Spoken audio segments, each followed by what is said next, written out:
ধৰি স্বাধীনতাৰ ৭টা দশকৰ পিছতো ভাৰতীয় সংবিধানত সাংবিধানিক সুৰক্ষা কৱচ থকাৰ পিছতো অসমত বসবাস কৰা প্ৰায় অনুসূচিত জাতিৰ 40 লাখ মানুহে যিটো ন্যায্য প্ৰাপ্য অধিকাৰ পাব লাগে সেই তাৰ পৰা বঞ্চিত হৈ আছে।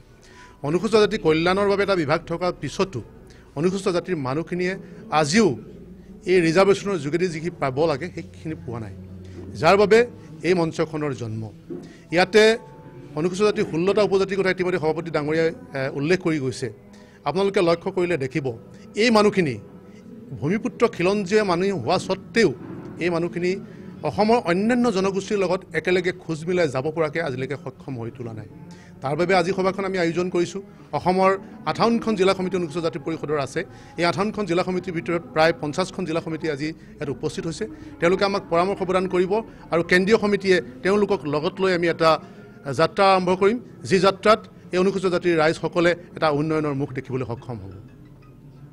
অসম অনুসূচিত জাতি পৰিষদৰ কেন্দ্ৰীয় কাৰ্যনিৰ্বাহক বৰ্ধিত কাৰ্যনিৰ্বাহক সভা, এই সভাত আমাৰ 16টা সম্প্ৰদায়ে লগ লাগি আমি অসম অনুসূচিত জাতি পৰিষদ, এই সংগঠনটো 1952 চনতে জন্ম হোৱা সংগঠন। এই সংগঠনটোৰ সমগ্ৰ অসমৰ অনুসূচিত জাতি 16টা সম্প্ৰদায়ৰ মানুহক প্ৰতিনিধিত্ব কৰিছে। আমাৰ জনগোষ্ঠীৰ বহুখিনি সমস্যা আছে। এই সমস্যাসমূহ আলোচনা কৰি আজি এক সুস্থিৰ সিদ্ধান্ত আমি ল'ম।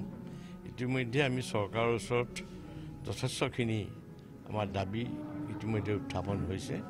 বিশেষভাৱে জাতিগত প্ৰমাণপত্ৰ দিয়া, বাজেটত অনুসূচিত জাতিৰ বাবে 8% ধন সংৰক্ষণ কৰা বিভিন্ন বিভাগত, আৰু তাৰ সেই ধন খৰচ কৰাৰ যি পদ্ধতি, সেই পদ্ধতিসমূহৰ সম্পৰ্কত যথেষ্টখিনি আশা আছে। আৰু নিবনুৱাৰ সম্পৰ্কতো আমাৰ অনুসূচিত জাতিৰ এই 16টা সম্প্ৰদায়ৰ যথেষ্ট সংখ্যক নিবনুৱা আছে। যিটো ৰিজাৰ্ভেশ্যন পলিচি, সেই পলিচিটো বৰ্তমান কিছু আশা আছে। ইতিমধ্যে আমি এইবিলাক উত্থাপন কৰিছোঁ আৰু আমি আশা কৰিছোঁ চৰকাৰৰ পৰা নিশ্চয় আমি এই সম্পৰ্কত সুব্যৱস্থা আমি পাম বুলি ভাবিছোঁ। আজিৰ সভাত এনেধৰণৰ বহুকেইটা সমস্যা সম্পৰ্কত আৰু আমাৰ এই সংগঠনটোৰ সাংগঠনিক দিশৰ ওপৰত আমি ইয়াত আলোচনা কৰিম।